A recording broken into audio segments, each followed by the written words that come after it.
যদি আমি এই দুটি প্রশ্নের উত্তর দেই, আমার মোট 4টি প্রশ্ন আছে, তাই যদি 4টি প্রশ্নের উত্তর পাওয়া যায় তবে কি আপনি ইসলাম গ্রহণ করবেন? সরি যদি 100% নিশ্চিত হন তবে কি ইসলাম গ্রহণ করবেন? Inshallah, I will accept Islam.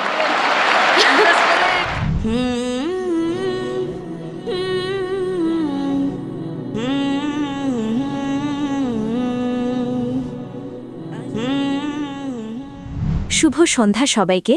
আমি প্রশান্তি দাসারি, ভারত থেকে এসেছি।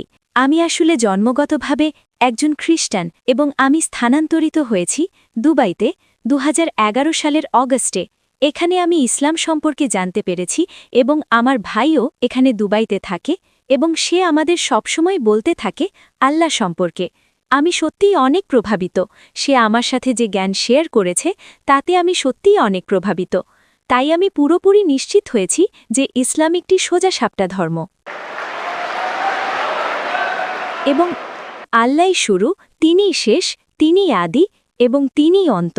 আমরা সূর্যের দিকে তাকাতে পারি না 10 মিনিটের বেশি, তাহলে আমরা সৃষ্টিকর্তাকে কিভাবে দেখব? তাই আমি পুরোপুরি বিশ্বাস করি। তবে কিছু প্রশ্ন আছে যা নিয়ে আমাদের মনে সন্দেহ রয়েছে। যেহেতু আমি জন্মগতভাবে খ্রিস্টান, আমার 4টি প্রশ্ন আছে। মোট 4টি প্রশ্ন আছে ভাই জাকির নায়েকের কাছে। প্রথম প্রশ্নটি হল, ভাই, আমি আপনার ভিডিওগুলো শুনছি ইউটিউবে। আপনি সেখানে পবিত্র আত্মার সম্পর্কে কথা বলছিলেন এবং আপনি বিশেষভাবে উল্লেখ করেছেন যে পবিত্র আত্মার অস্তিত্ব আছে। তাই আমি জানতে চাই যে কোরআন অনুযায়ী ইসলামে কি পবিত্র আত্মার ধারণা আছে? এবং বাইবেলের পুরাতন নিয়মে একটি আয়াত আছে যে ঈশ্বরের আত্মা পানির ওপর বিরাজ করছিল। ঈশ্বরের আত্মা, তাহলে পবিত্র আত্মা কি আল্লাহ থেকে আলাদা কিছু? এটি আমার প্রশ্ন। বোন দুটি প্রশ্ন করেছেন। 1 নম্বর প্রশ্ন হল পবিত্র আত্মা বলতে কি বোঝায়, আর এই পবিত্র আত্মা আসলে কে কোরআন ও ইসলাম অনুযায়ী, এবং খ্রিস্টধর্মের তুলনায় এটা কেমন, এবং বাইবেল সত্যিই বলে যে ঈশ্বরের আত্মা পানির উপর বিরাজ করছিল, এর মানে কি পবিত্র আত্মা কি ঈশ্বর থেকে আলাদা? বোন দুটি প্রশ্ন করেছেন। যদি আমি এই দুটি প্রশ্নের উত্তর দেই তবে কি আপনি ইসলাম গ্রহণ করবেন? আমার মোট 4টি প্রশ্ন আছে, তাই আপনি কি চান আমি প্রথম দুটির উত্তর দেই, তারপর আপনি বাকি দুটি প্রশ্ন করবেন? হ্যাঁ, অবশ্যই। আমি 70% নিশ্চিত হয়েছি। আমার ভাই আমার সাথে যা শেয়ার করেছে এবং আপনার ভিডিওগুলো দেখে আমি 70% প্রভাবিত। আমি 70% নিশ্চিত আমি আপনার কাছে খুবই সৎ এবং স্বচ্ছ থাকছি। তাহলে ইনশাআল্লাহ যদি 4টি প্রশ্নের উত্তর পাওয়া যায়, জি। যদি 100% নিশ্চিত হন তবে কি ইসলাম গ্রহণ করবেন? Inshallah, I will accept Islam. বোন দুটি প্রশ্ন করেছেন এবং এরপর তিনি বাকি দুটি প্রশ্ন করবেন যে বাইবেলে পবিত্র আত্মার কথা উল্লেখ আছে, পবিত্র আত্মার অর্থ কি? কোরআনে পবিত্র আত্মার যে সংজ্ঞা তা ইসলামের মতো এক নয়, কারণ খ্রিস্টানরা যখন পবিত্র আত্মার কথা বলে তারা মনে করে এটি ত্রিত্ববাদের একটি অংশ। একই সাথে 3 ঈশ্বর, যদিও ত্রিত্ববাদ শব্দটি বাইবেলের কোথাও নেই, কোথাও না। পিতা, পুত্র এবং পবিত্র আত্মা। যখন তারা পিতা বলে তখন তারা সর্বশক্তিমান ঈশ্বরের কথা ভাবেন, যেমন একজন সান্টা ক্লজ স্বর্গে বসে আছেন আর পৃথিবীটা তার পায়ের নিচে। যখন তারা পুত্র নিয়ে কথা বলে তারা যীশুখ্রিস্ট বা ঈসা আলাইহিস সম্পর্কে ভাবে, যেমনটা জেফ্রি হান্টারকে কিং অব কিংস মুভিতে দেখা যায়, নীল চোখ আর সুন্দর নাকের একজন মানুষ। যখন তারা পবিত্র আত্মা নিয়ে কথা বলে তারা পেন্টেকস্টের সময় কবুতরের কথা ভাবেন, অথবা যখন যীশুখ্রিস্ট বাপ্তিস্মা নিচ্ছিলেন সে সময়ের কথা ভাবেন। কোরআনে যে আত্মার কথা বলা হয়েছে তা কি? আমি বিশ্বাস করি কোরআন এখানে প্রধান ফেরেশতা জিবরাইল আলাইহিসসালাম সম্পর্কে বলছেন। তিনি ফেরেশতাদের মধ্যে একজন, আল্লাহ সুবহানাহু ওয়া তাআলার পাঠানো। তার অন্যতম প্রধান কাজ ছিল বাণী পৌঁছে দেওয়া মুহাম্মদ সাল্লাল্লাহু আলাইহি সাল্লামের কাছে। তার আরও অনেক দায়িত্ব ছিল, তাই আমরা এই ফেরেশতায় বিশ্বাস করি। তাই আপনি যদি বলেন যে সেখানে একটি আত্মা আছে, আমাদের কোনো সমস্যা নেই, কিন্তু তিনি ত্রিত্ববাদী ঈশ্বরের অংশ নন এবং তার উভয় ভিন্ন। প্রধান ফেরেশতা জিবরাইল আলাইহিস সালাম সম্পূর্ণ আলাদা আল্লাহ সুবহানাহু ওয়া তাআলা থেকে। এমনকি উল্লেখিত বাইবেলেও এই আত্মা আলাদা আল্লাহ সুবহানাহু ওয়া তাআলা থেকে। তারা একীভূত নন। এটি গির্জার নিজস্ব শিক্ষা, কারণ ত্রিত্ববাদ শব্দটি বাইবেলের কোথাও পাওয়া যায় না। কিন্তু যদি আপনি কোরআন পড়েন তবে ত্রিত্ববাদের কথা কোরআনের দুবার উল্লেখ করা হয়েছে। সূরা নিসা অধ্যায় 4 আয়াত 171, ওয়ালা তাকুলু সালাসা, যেখানে বলা হয়েছে ত্রিত্ববাদ বলো না, ইনতাউ খায়রুল লাকুম, এটা থেকে বিরত থাকো, এটাই তোমাদের জন্য উত্তম। কোরআন বলছে ত্রিত্ববাদ বলো না, এবং একই বাণী পুনরাবৃত্তি করা হয়েছে সূরা মায়েদা অধ্যায় 5 আয়াত নম্বর 73। लकद कफर लजीन कालू সেখানে বলা হয়েছে নিশ্চয়ই তারা কুফরি করছে যারা বলে যে ঈশ্বর তিনের মধ্যে এক। সুতরাং তৃতীয়বাদ শব্দটি কোরআনে দুবার এসেছে এবং উভয় স্থানেই বলা হয়েছে যে এই ধারণাটি ব্যবহার করা ভুল। কোরআনে উল্লেখ করা হয়েছে তৃতীয়বাদ না বলতে, কিন্তু এই তৃতীয়বাদ শব্দটি বাইবেলের কোথাও নেই। সবচেয়ে কাছাকাছি তৃতীয়বাদের যে আয়াতটি বাইবেলে আছে সেটা হলো জনের অধ্যায় 5 আয়াত 7, যেখানে বলা হয়েছে স্বর্গে সাক্ষ্য দেওয়ার জন্য তিনজন আছেন, পিতা, বাক্য এবং পবিত্র আত্মা, আর এই তিনজনই এক। তো এই আয়াতটি আপনি যদি রিভাইজড স্ট্যান্ডার্ড ভার্সন বাইবেলের পড়েন, যা 32 জন উচ্চমানের খ্রিস্টান পণ্ডিত দ্বারা সংশ্লিষ্ট করা হয়েছে, তারা বলেছেন যে এই আয়াতটি গসপেল অফ জন অধ্যায় 5 আয়াত 7 একটি বাইরে থেকে ঢোকানো, এটা বানোয়াট মুদ্রার জাল। তাই তারা এই আয়াতটিকে বাইবেল থেকে বের করে দিয়েছেন। সুতরাং বাইবেলের যে আয়াতটি সরাসরি তৃতীয়বাদ নিয়ে কথা বলছিল না, কিন্তু তার সবচেয়ে কাছাকাছি ছিল, খ্রিস্টান শিক্ষাবিদরাই তাকে ছুঁড়ে ফেলে দিয়েছেন বানোয়াট এবং জাল হিসেবে। স্বাভাবিকভাবেই পবিত্র আত্মা এবং সর্বশক্তিমান ঈশ্বর এরা দুটি ভিন্ন সত্তা, তারা এক নয়। এবং কোরআনে বলা হয়েছে জিবরাইল আলাইহিস সালামের কথা, তিনি একজন ফেরেশতা আল্লাহ সুবহানাহু ওয়া তাআলার। আশা করি বিষয়টি আপনার কাছে পরিষ্কার হয়েছে বোন। Yes, brother. আমি আপনার বাকি দুটি প্রশ্ন জানতে চাই। হ্যাঁ, আমার তৃতীয় প্রশ্নটি পবিত্র আত্মার সাথেই সম্পর্কিত। সকল নবী বা আল্লাহর মানুষ, যেমন ইব্রাহিম, ইসহাক এবং মুসা আলাহিসাল্লাম, এই সকল নবী আল্লাহর সাথে যোগাযোগ করতেন। তারা আল্লাহর সাথে ভাব বিনিময় করতেন। আল্লাহর সাথে যোগাযোগ করার জন্য যেহেতু তারা সবাই আল্লাহর মনোনীত ব্যক্তি ছিলেন, তাদের অবশ্যই বিশেষ কোনো শক্তির অধিকারী হতে হয়েছিল।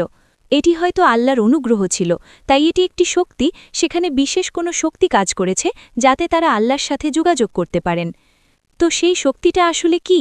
তো এতকাল আমার ধারণা বা বুঝটা যা ছিল তা হল পবিত্র আত্মার সাহায্যেই সকল নবী আল্লাহর সাথে সুপারিশ করতেন। এটি কি সত্য? বোন প্রশ্ন করেছেন যে রসুলগণ সুপারিশ করেন সর্বশক্তিমান আল্লাহর কাছে। এরপর আপনি বললেন যোগাযোগ করা আল্লাহর সাথে। বোন, ইংরেজি শব্দ সুপারিশ করা আর যোগাযোগ করা দুটি ভিন্ন জিনিস। তো আপনার প্রশ্নটি কি সুপারিশ করা নাকি যোগাযোগ করা? সুপারিশ করা। সুপারিশ করার মানে হলো কেউ অন্য কারো হয়ে সুপারিশ করে। কেউ অন্য কারো হয়ে সুপারিশ করে। এখন আপনাকে বুঝতে হবে যে যখন আপনি আল্লাহ সুবহানাহু ওয়া তাআলার সাথে কথা বলেন, তখন আল্লাহ সুবহানাহু ওয়া তাআলার কারো সুপারিশের প্রয়োজন নেই। এবং আল্লাহ কোরআনে বলেছেন সূরা গাফির অধ্যায় নম্বর 40 আয়াত নম্বর 60, তোমরা আমাকে ডাকো, আমি তোমাদের ডাকে সাড়া দেব। আল্লাহ সুবহানাহু ওয়া তাআলার কাছে কারো সুপারিশের প্রয়োজন নেই। কেন?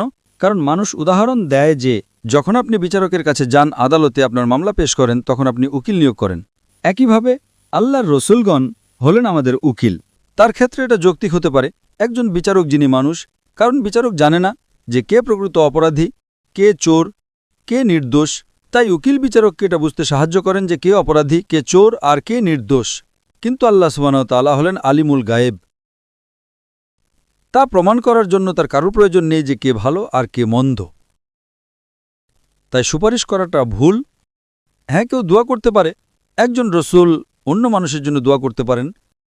এবং আল্লাহ কোরআনে বলেছেন আল্লাহ সুবহানাহু ওয়া তাআলার কোনো সুপারিশের প্রয়োজন নেই, কেবল কিয়ামতের দিনে তাদের ছাড়া যাদের তিনি অনুমতি দেবেন।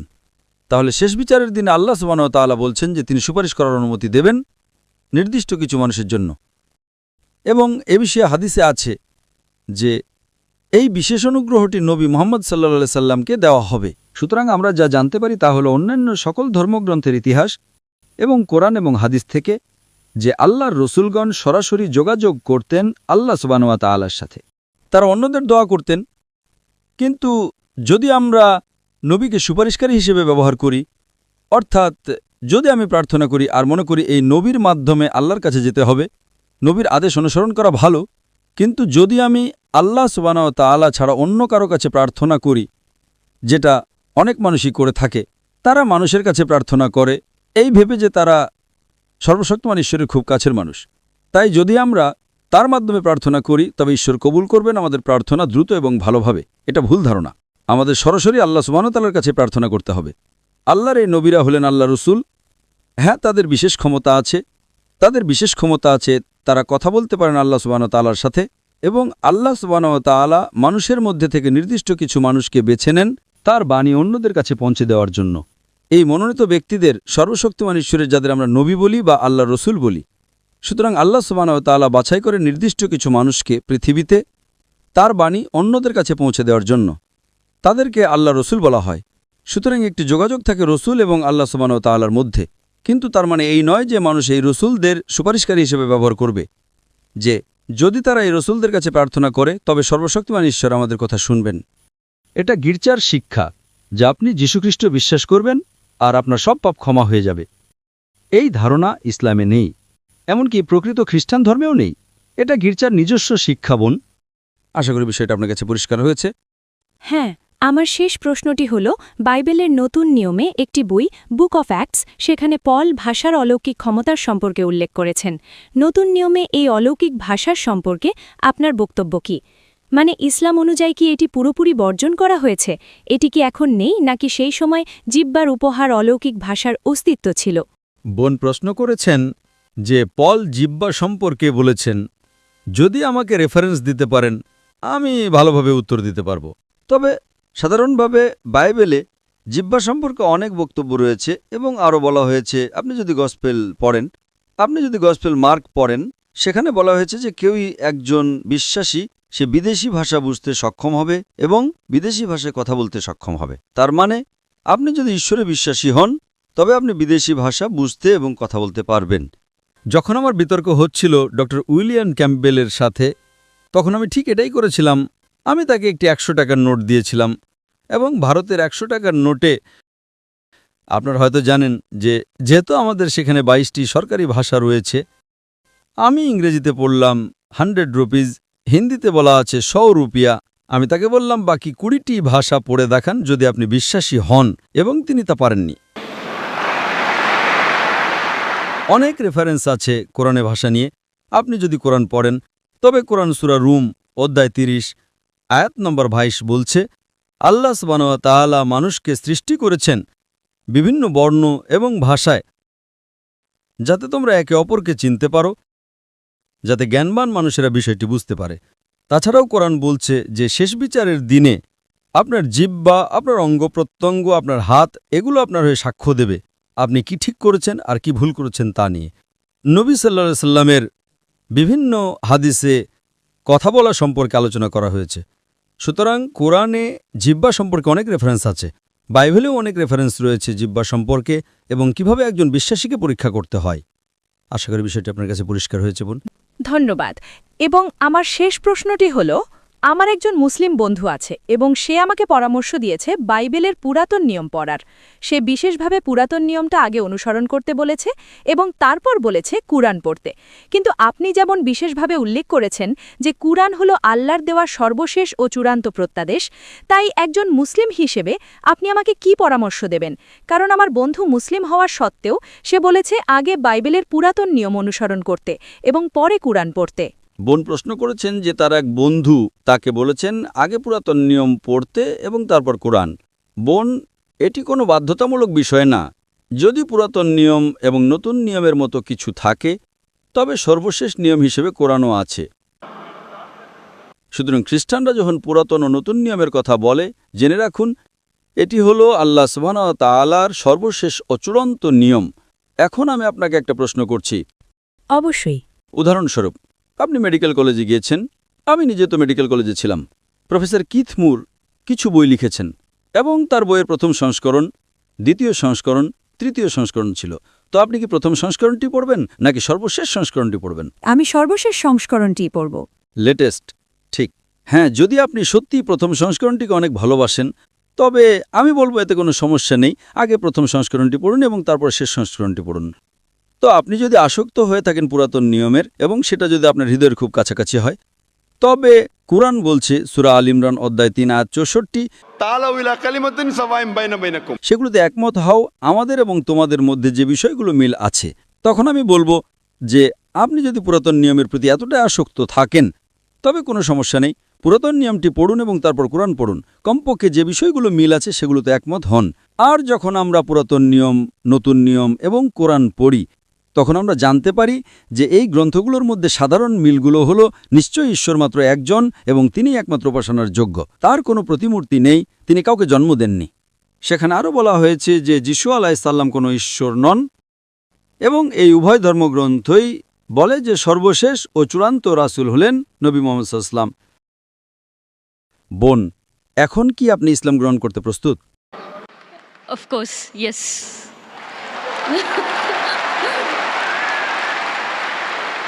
বোন, আপনি কি বিশ্বাস করেন যে ঈশ্বর মাত্র একজন? হ্যাঁ, আমি বিশ্বাস করি যে ঈশ্বর কেবল একজনই। আপনি কি বিশ্বাস করেন যিশু কোনো ঈশ্বর নন, বরং তিনি আল্লাহর একজন রাসূল? হ্যাঁ, আমি বিশ্বাস করি যিশু একজন রাসূল। আপনি কি বিশ্বাস করেন যে নবী মুহাম্মদ সাল্লাল্লাহু আলাইহি সাল্লাম সর্বশেষ ও চূড়ান্ত রাসূল? হ্যাঁ, আমি বিশ্বাস করি নবী মুহাম্মদ সাল্লাল্লাহু আলাইহি ওয়াসাল্লাম হলেন সর্বশেষ ও চূড়ান্ত রাসূল। বোন, আপনাকে কেউ কি ইসলাম গ্রহণ করতে জোর করছে? সরি? বোন, আপনাকে কেউ কি ইসলাম গ্রহণ করতে জোর করছে? না, কেউ জোর করছে না। আপনি নিজের ইচ্ছে গ্রহণ করছেন বোন। জি। কারণ ইসলামে কাউকে ইসলাম গ্রহণ করতে বাধ্য করা হারাম। এটা হারাম ধর্মের দিক থেকে, এবং অধিকাংশ দেশে এটা নিষিদ্ধ। এমনকি দুবাইকেও কাউকে ধর্ম গ্রহণ করতে বাধ্য করা নিষিদ্ধ। তো আপনি নিজের ইচ্ছে গ্রহণ করছেন বোন। হ্যাঁ, আর এই কারণেই আমি আপনাকে অনেকগুলো প্রশ্ন করেছি। MashaAllah. Out of free will. Hope, আশা করি আপনাকে কেউ ঘুষ দিচ্ছেন না। No. because in India, কারণ ভারতে যখন অনেক মানুষ ইসলাম গ্রহণ করে, তখন সিআইডি বা পুলিশ গিয়ে তাদের জিজ্ঞাসা করে, ডক্টর জাকির নায়েক আপনাকে কত ডলার দিয়েছেন? আমি তাদের বলি যে আমি তাদের আখিরাতের মুদ্রা দিয়েছি। আখিরাতের মুদ্রা যা গ্রহণযোগ্য। তো ইনশাআল্লাহ বোন, আমি আরবিতে বলবো, আপনি সেটা পুনরাবৃত্তি করবেন। ঠিক আছে। Ashhadu Ashhadu Allah Allah ilaha ilaha illallah illallah wa ashhadu wa ashhadu anna anna Muhammadan Muhammadan abduhu abduhu wa rasuluhu. wa rasuluhu. আমি সাক্ষ্য দিচ্ছি আমি সাক্ষ্য দিচ্ছি যে যে কোনো উপাস্য নেই কোনো উপাস্য নেই আল্লাহ ছাড়া, আল্লাহ ছাড়া, এবং আমি সাক্ষ্য দিচ্ছি এবং আমি সাক্ষ্য দিচ্ছি যে নবী মুহাম্মদ যে নবী মুহাম্মদ হলেন রাসূল হলেন রাসূল ও আল্লাহর বান্দা। ও আল্লাহর বান্দা। মাশাআল্লাহ বোন, আপনি এখন মুসলিম, এবং আল্লাহ সুবহানাহু ওয়া তাআলা আপনার প্রচেষ্টাকে কবুল করুন। এবং আমি আল্লাহ সুবহানাহু ওয়া তাআলার কাছে দোয়া করি যে তিনি যেন আপনাকে আরও পথ প্রদর্শন করেন, এবং ইনশাআল্লাহ আপনাকে এই দুনিয়াতে ও পরকালেও সর্বোত্তম প্রতিদান দান করেন এবং জান্নাতে স্থান দান করেন ইনশাআল্লাহ বোন। ধন্যবাদ।